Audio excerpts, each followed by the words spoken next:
Hello students, कैसे हैं आप सभी। आई होप सब ठीक हैं। स्टूडेंट्स, इस वीडियो में हम डिस्कस करने वाले हैं इस बार के जो एग्जामिनेशन होने वाली है 2022-23 में जो क्वेश्चन पेपर सीबीएसई ने डिज़ाइन किया है उसके फॉर्मेट के बारे में।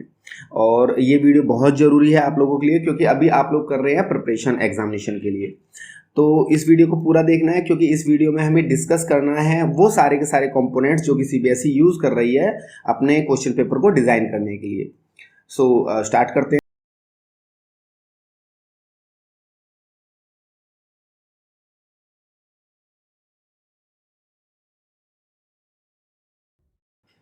तो सबसे पहले हम देख लेते हैं सीबीएसई के क्वेश्चन पेपर का लेआउट, क्योंकि एसक्यूपी सीबीएसई ने अपलोड कर दिया है, जिसके बारे में एक वीडियो में बना चुका हूं कि किस तरह से आप जो सीबीएसई मटेरियल प्रोवाइड करती है उनको यूज़ कर सकते हैं। तो चलो चलते हैं अपनी स्क्रीन पर।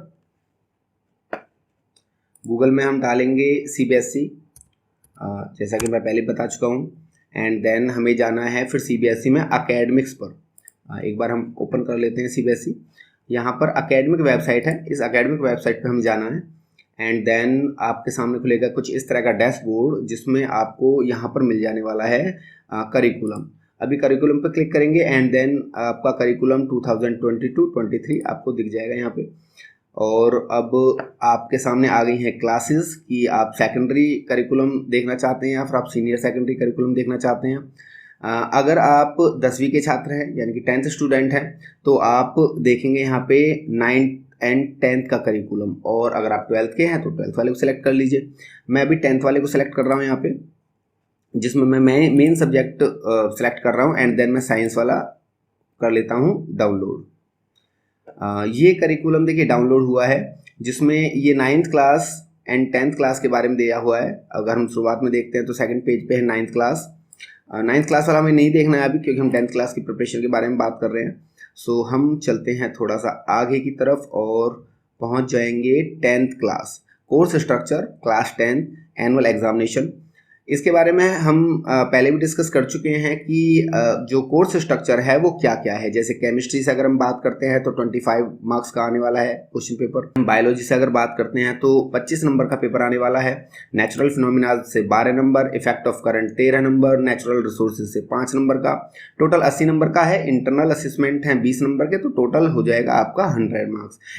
सो थोड़ा आगे चलते हैं और लास्ट पेज पर आपको मिलने वाला है क्वेश्चन पेपर का डिज़ाइन। ठीक है, जैसे मैंने डाउनलोड किया है, सबसे पहले तो आपको डाउनलोड कर देना है और डाउनलोड करने के बाद एक प्रिंट ले लीजिए। इसका हार्ड कॉपी आपके पास रहेगी तो ज़्यादा बेहतर तरीके से आप समझ पाएंगे। यहाँ पे देखिए क्वेश्चन पेपर डिज़ाइन के बारे में हम यहाँ बात कर रहे हैं। क्लास 10th है, सब्जेक्ट है साइंस। साइंस इसलिए मैं लेता हूँ क्योंकि साइंस में पढ़ाता हूँ।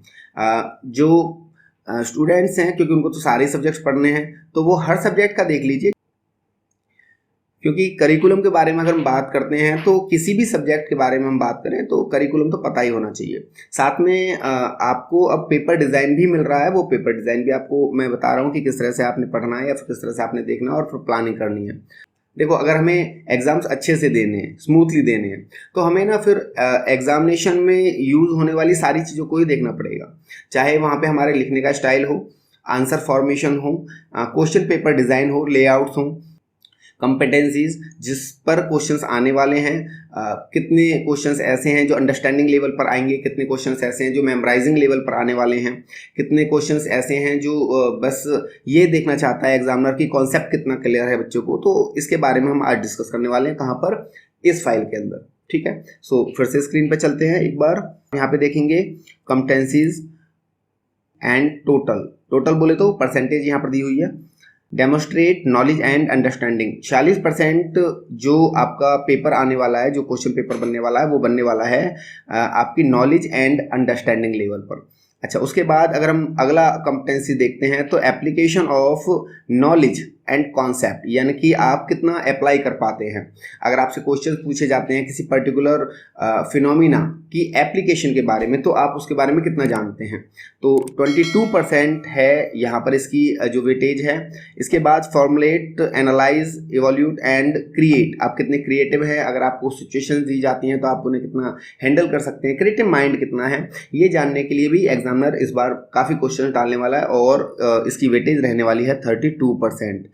यानी कि 100% आपका जो क्वेश्चन पेपर बनने वाला है उसमें से 46% में एग्जामिनर इस तरह के क्वेश्चंस डालने वाला है जिसमें वो आपकी नॉलेज और अंडरस्टैंडिंग लेवल को जांचने वाला है। 22 में वो जांचने वाला है कि आप कितना अप्लाई करना जानते हैं, यानी कि जो आपने पढ़ा है आप उसे कितना यूज करना जानते हैं।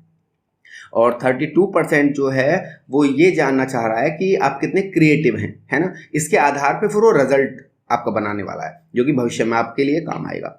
चलो जी, उसके बाद हम देखते हैं यहाँ पे देखिए नोट्स हैं, थोड़ा सा हम इसे कर लेते हैं जूम कर लेते हैं थोड़ा सा हम इसे। यहाँ पर है आपका नोट्स में अगर हम डालते हैं तो टोपोलॉजी ऑफ क्वेश्चंस के बारे में बात करते हैं तो किस किस तरह के क्वेश्चंस आने वाले हैं। VSA का मतलब है वेरी शॉर्ट आंसर क्वेश्चन जो होते हैं। Includes objective type questions, objective and subjective आप जानते हैं। ऑब्जेक्टिव का मतलब है टिक मार्क, ठीक है। आपको लगेगा यार टिक मार्क तो बहुत अच्छा होता है ना, या फिर बहुत आसान होता है, आराम से कर लेते हैं, लेकिन मैं आपको बता देता हूँ कि सबसे ज़्यादा मार्क्स यहीं पर ही कटते हैं स्टूडेंट के। और जो एग्जामिनर है उसको एक काफ़ी बड़ी रेंज मिल जाती है कि वो चैप्टर के अंदर से बहुत सारे MCQs निकाल सकता है। तो इट मीन्स अगर आप पूरा चैप्टर पढ़ते हैं, आपको सारा चैप्टर पता है, तब तो आप MCQs को कर पाते हैं। अदरवाइज ABCD जो भी गलत है अगर आपने उसको टिक किया हुआ है देन आपका पूरा नंबर चला जाने वाला है। चलिए, उसके बाद है एसर्शन एंड रीजनिंग, जिसमें ये पूछा जाता है कि एक कथन दे दिया जाता है और फिर उसके बारे में बोला जाता है कि ये ऐसे है, और आपको ये मिलाना होता है कि कथन और जो पुष्टि की गई है उसकी वो दोनों सही है या फिर सही नहीं है। SQP आप देखेंगे तो आपको ज़्यादा बेहतर तरीके से समझ में आ जाएगा, ठीक है। SQP का लिंक मैं डिस्क्रिप्शन में डाल रहा हूँ, आप वहाँ से डाउनलोड कर लीजिएगा 2022 और 23 वाला ये जो, ठीक है। आपको पता भी लग जाएगा कि किस तरह का क्वेश्चन पेपर आने वाला है और आपको आंसर और आपको क्वेश्चंस के बारे में भी थोड़ा सा अंदाजा आ जाएगा कि क्वेश्चंस किस तरह के रहने वाले हैं। चलिए आगे हम बढ़ जाते हैं। ऐसे हैं, यानी कि अगर हम बात करते हैं शॉर्ट आंसर्स हैं, फिर उसके बाद लॉन्ग आंसर्स हैं। सोर्स बेस्ड है, यानी कि आपको एक पैराग्राफ दे दिया जाएगा और पैराग्राफ में से फिर क्वेश्चंस पूछे जाने वाले हैं। अच्छा, एक बात और मैं आपको बता देता हूँ, यहाँ पर इस बार जो क्वेश्चंस हैं उनके सब सेक्शंस भी आने वाले हैं। यानी कि मान लीजिए क्वेश्चन नंबर 1 है तो क्वेश्चन नंबर 1 में ABCD, अगर हम बात करते हैं 38-39 क्वेश्चन आने वाले हैं, तो आप ये मत समझिए 38-39 क्वेश्चन आने वाले हैं, उनके सब सेक्शंस भी वहाँ पर मौजूद हैं, ठीक है। यानी कि एक काफ़ी लेंथी और लंबा पेपर होने वाला है। CBSE ने बहुत सारी चीज़ें इंक्लूड कर दी हैं जिसके लिए बच्चों को ना काफ़ी मेहनत करनी पड़ेगी, इस बात को समझ के चलिएगा। तो आपकी जो प्रिपरेशन है वो प्लान्ड होनी चाहिए और बिल्कुल क्रिस्टल क्लियर होनी चाहिए कि हाँ हमें ये करना है, ठीक है। और ये करने के लिए आपको इस वीडियो को पूरा देखना पड़ेगा, ठीक है। क्यों? क्योंकि हम इस वीडियो में यही डिस्कस करने वाले हैं कि करना कैसे है, क्योंकि क्वेश्चंस आएगा कहाँ से ये हमें पता होना चाहिए। देखिए, फिर से हम स्क्रीन पे चलते हैं एक बार। डेमोन्स्ट्रेट नॉलेज एंड अंडरस्टैंडिंग के बारे में अगर हम बात करते हैं तो 46% है, यानी कि हर चैप्टर के अंदर से 46% आने वाला है ये। Application of knowledge and concept के बारे में बात करते हैं तो 22% हर चैप्टर के अंदर से आने वाला है। यानी कि हर चैप्टर को आपको इस तरह से पढ़ना है कि 46% उसका इस तरह का पार्ट पढ़ना है जिसमें आप डेमोन्स्ट्रेट करेंगे, जैसे डेफिनेशंस पूछी जाएंगी आपसे, डिफरेंसेस पूछे जाएंगे आपसे, कॉन्सेप्ट पूछे जाएंगे, मीनिंग्स पूछी जाएंगी, ये सारी चीज़ें पूछी जाएंगी। 32% अगर हम फॉर्मुलेट्स के बारे में बात करते हैं, एवोल्यूट एंड क्रिएट के बारे में बात करते हैं, तो आपको पर्टिकुलर पैराग्राफ दिए जा सकते हैं और सिचुएशंस दी जा सकती हैं और उनको किस तरह से हैंडल करना है इसके बारे में क्वेश्चन पूछा जा सकता है। हम बात कर रहे थे यहाँ पे टोपोलॉजी के बारे में, यानी कि टोपोलॉजी ऑफ क्वेश्चंस का मतलब होता है कि भाई किस तरह से जो क्वेश्चंस हैं उनका फॉर्मेशन होने वाली है, उनकी वेटेज कैसी कैसी होने वाली है। तो आपको ऑब्जेक्टिव टाइप क्वेश्चंस यहाँ पर मिलने वाले हैं, यानी कि MCQs आपको मिलने वाले हैं जिसके लिए आपको तैयारी करनी है। पहला नंबर है ये। दूसरा है assertion and reason. Assertion and reason वाले क्वेश्चंस भी आपको मिलने वाले हैं, यानी कि आपको SQPs में से इनको भी बड़े ध्यान से पढ़ना है और चैप्टर वाइज भी इसको अच्छे से तैयार करना है। आगे आपको मिल जाएगा शॉर्ट आंसर। शॉर्ट आंसर बोले तो आपके 20-30 वर्ड्स के जो आंसर्स होते हैं उनके बारे में है। लॉन्ग आंसर्स हैं, यहाँ पर लॉन्ग आंसर्स 100 से 150 वर्ड्स के बीच में आपका आंसर होना चाहिए। सोर्स बेस्ड है, केस बेस्ड है, पैसेज बेस्ड है, इंटीग्रेटेड असेसमेंट क्वेश्चंस है। आप ये लगा लीजिए कितनी सारी वैरायटी दे दी है, ठीक है।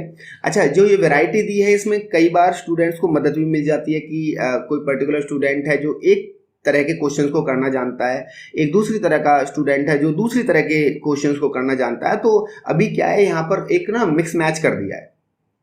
तो सभी तरह के जो स्टूडेंट्स हैं वो अटेम्प्ट कर पाएंगे, बट एक पर्टिकुलर नॉलेज के साथ, एक खास नॉलेज के साथ। चलो आगे बढ़ जाते हैं। अभी हम यहाँ पे इंटरनल असेसमेंट है 20 मार्क्स का है, हम डिस्कस कर चुके हैं इसके बारे में।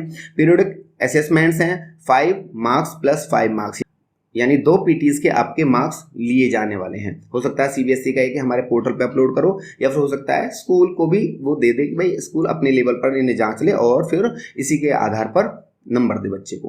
प्रैक्टिकल वर्क कितना है, नोटबुक चेकिंग है, रेगुलरिटी है, टेस्ट लिए जाते हैं रेगुलर, इनके आधार पे आपको दिए जाने वाले हैं 5 नंबर, तो ये हो गए 15। और इसके बाद है पोर्टफोलियो, ये 5 नंबर का है वो, यानी कि आपको प्रोजेक्ट्स दिए जाएंगे उसके आधार पर है ये। चलो थोड़ा सा और आगे देख लेते हैं। Suggestive verbs for various competencies, यहाँ पर थोड़ा सा डेमोस्ट्रेट करने की कोशिश की गई है कि जो ऊपर कॉम्पिटेंसीज हैं, जो डेमोस्ट्रेट नॉलेज एंड अंडरस्टैंडिंग में किस किस तरह के क्वेश्चंस आने वाले हैं, और ये बहुत जरूरी चीज है, ठीक है। इसको बड़े ध्यान से देखिएगा। देखो मैं आपको फिर से बता रहा हूँ, डिस्क्रिप्शन में लिंक है इस वाली फाइल का, एंड आप वहां से डाउनलोड कर लीजिए, प्रिंट आउट्स ले लीजिए, हार्ड कॉपी आपके हाथ में रहेगी, बहुत अच्छे से समझ पाओगे। अभी मैं समझा रहा हूँ, इसको देख लीजिए। डेमोस्ट्रेट नॉलेज एंड अंडरस्टैंडिंग, जो कि पहली कंपिटेंसी बनने वाली है, जो आधार बनने वाला है कि क्वेश्चंस किस तरह से होने वाले हैं। तो आप यहाँ पे देखिए, state, name, list, identify, define, suggest, describe, outline, summarised. बोले तो अगर आपसे एक क्वेश्चन पूछा जाता है कि name the component of the air which is used in the photosynthesis, तो आपको उसका नाम पता होना चाहिए कि भाई कार्बन डाइऑक्साइड है वो। तो list out the raw materials of photosynthesis, so list out यहाँ पे हो जाएंगे। आइडेंटिफाई, आपको एक डायग्राम दे दिया जाएगा और डायग्राम में पूछा जा सकता है कि भाई एक पर्टिकुलर पार्ट है जिसको हमने ए से हमने टिक किया है, तो उसका नाम क्या है। Define the following terms, suggest, pollution को कम करने के लिए सजेशंस देने हैं, डिस्क्राइब करना है। इस तरह के क्वेश्चंस आपको मिलने वाले हैं। डेमोस्ट्रेट नॉलेज एंड अंडरस्टैंडिंग, और ये सबसे बड़ा वाला पोर्शन भी है, 42% के करीबन यहाँ से आने वाला है। सेकंड है एप्लीकेशन ऑफ नॉलेज या फिर कॉन्सेप्ट, कितने कॉन्सेप्ट आपको क्लियर हैं इसके बारे में। तो जैसे यहाँ पर दिया हुआ है, कैलकुलेट है, इलस्ट्रेट है, शो, एडॉप्ट, एक्सप्लेन, डिस्टिंग्विश। कुछ को मैं बता देता हूँ। जस्ट डिस्टिंग्विश का मतलब है कि दो आपको दी जाती हैं टर्म्स और उन टर्म्स के बीच में डिफरेंस पूछ लिया जाता है। जैसे self pollination and cross pollination के बीच में डिफरेंस आपको बताना है। अभी आपको दो चीज़ें अलग अलग पढ़ाई जाएंगी, लेकिन अभी आपने क्या करना है, जो आपकी नॉलेज है उसे यहाँ पर क्या करना है, अप्लाई करना है कि इन दो चीज़ों को अलग करने के लिए हम कौन कौन से पॉइंट्स लिख सकते हैं। शो करनी है कोई पर्टिकुलर चीज़, शो करनी है। शो करने का मतलब क्या है, जस्ट डायग्राम है, आपको डायग्राम दे दिया जाता है, भाई फोटोसिंथेसिस का मैकेनिज्म है, वो जो डायग्राम है इलस्ट्रेट करना है डायग्रामेटिक फॉर्म में। आपने यहाँ पर एक्सप्लेन करनी है कोई पर्टिकुलर चीज़।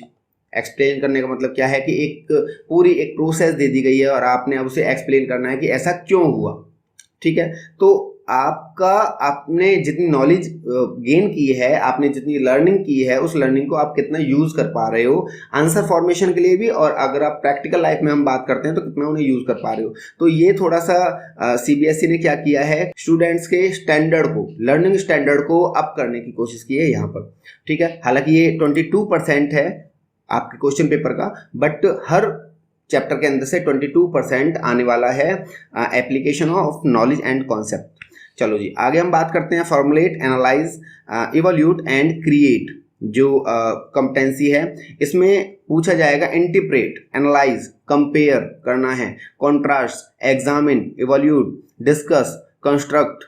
मीन्स यहाँ पर आपको क्रिएटिविटी दिखानी है अपनी, है ना। अगर मैं ये कहता हूँ कि पॉल्यूशन को कम करने के लिए हम क्या क्या मेथड्स अपना सकते हैं, तो कुछ मेथड्स ऐसे हैं जो कि आपको बताए गए हैं टीचर्स के द्वारा, या फिर कुछ मेथड्स ऐसे हैं जो आपने पढ़े हैं, ठीक है, किसी पर्टिकुलर सोर्स बुक से आपने पढ़े हैं। लेकिन अभी यहाँ पर ये जांचा जा रहा है कि जो आपने नॉलेज गेन की है, या फिर जो आपका अभी मेंटल स्टेटस है, उस मेंटल स्टेटस के अकॉर्डिंग आप कितना फॉर्मुलेट कर पा रहे हो, ठीक है, कितना उसे यूज कर पा रहे हो।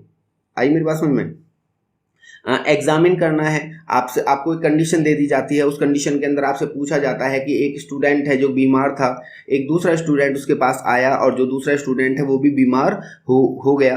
तो अभी आपने ये जांचना है कि इन्फेक्शियस डिजीज थी या फिर वो नॉन इन्फेक्शियस डिजीज थी। अल्टीमेटली आपने एक कॉन्सेप्ट जो है उसको एग्जामिन करना है कि अंदर क्या चल रहा है, ठीक है, और फिर उसमें से ही क्वेश्चंस पूछे जाएंगे, और जब आप उसे एग्जामिन कर लोगे तो अब उसके आंसर्स आपने देने हैं, ठीक है। तो ये सारी चीजें हैं जो आपने तैयार करनी है। आपको लग रहा हो बहुत टिपिकल है, देखो ये रेगुलर चीजों में से आने वाला है वैसे तो, ठीक है, लेकिन फिर भी अगर हम कहते हैं कि एक लेआउट की तैयारी हम कर रहे हैं, एग्जामिनेशन की हम तैयारी कर रहे हैं, तो वो सारी चीजें हमें पता होनी चाहिए जहां जहां से चीजें उठकर आने वाली हैं। जो 90% अबव लाने वाले स्टूडेंट्स हैं, जिन्होंने गोल डिसाइड कर लिया है, तो उनके लिए तो बहुत ही ज़्यादा ज़रूरी है। लेकिन एक एवरेज स्टूडेंट भी एक अच्छे ठीक ठाक मार्क्स ला सकता है अगर वो ये सारी चीज़ें क्लियर करके जाता है कि उसे एग्जाम में बैठने के बाद करना क्या है, क्योंकि वो प्रिपेयर्ड है। तो इस वजह से अल्टीमेटली उसका कॉन्फिडेंस लेवल क्या होता है, अप होता है। देखिए, जब स्टूडेंट्स नर्वस हो जाते हैं तो होता क्या है कि जो चीज़ें आती हैं ना उन्हें भी भूल जाते हैं। और जब वो कॉन्फिडेंट रहता है, ओवर कॉन्फिडेंट के बारे में नहीं बात कर रहा हूँ मैं, जब वो कॉन्फिडेंट रहता है तो एक चीज़ को कई तरीके से बताने में वो सक्षम हो जाता है। और यही चाहिए एग्जामिनेशन को अच्छे से करने के लिए, यही चाहिए होता है। सो आज की वीडियो में इतना ही। हमने आज डिस्कस किया है क्वेश्चन पेपर डिज़ाइन, जो कि बहुत ज़रूरी चीज़ है। सभी students in question paper designs की पीडीएफ को डाउनलोड कर लीजिए। सीबीएसई पोर्टल को किस तरह से यूज़ करना है इसकी वीडियो में डाल चुका हूँ, लिंक मैं फिर भी डाल दूंगा, आप उसे भी देख लीजिएगा किस तरह से यूज़ करते हैं उसे, किस तरह से आप एक्टिविटी यूज़ कर सकते हैं, किस तरह से आप करिकुलम के अंदर से चीज़ों को निकाल सकते हैं।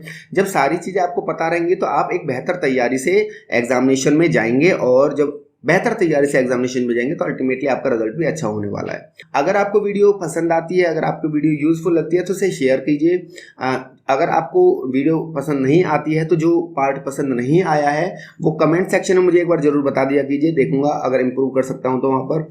अगर आपको अच्छी लगती है वीडियो तो कमेंट तो करना ही, साथ में अपने फ्रेंड्स के साथ शेयर भी करना है। और वीडियो को लाइक कर दीजिए, चैनल को सब्सक्राइब कर दीजिए, और मैं लगातार सीबीएसई पोर्टल से जो नई चीज़ें हैं उनको आपके सामने लाता रहूँगा ऐसी वीडियोस के द्वारा। तो चैनल को सब्सक्राइब करने के बाद बेल आइकन को जरूर दबा दीजिए, जिससे कि नोटिफिकेशन आपको मिलती रहे। सो मिलते हैं नेक्स्ट वीडियो में। Thank you.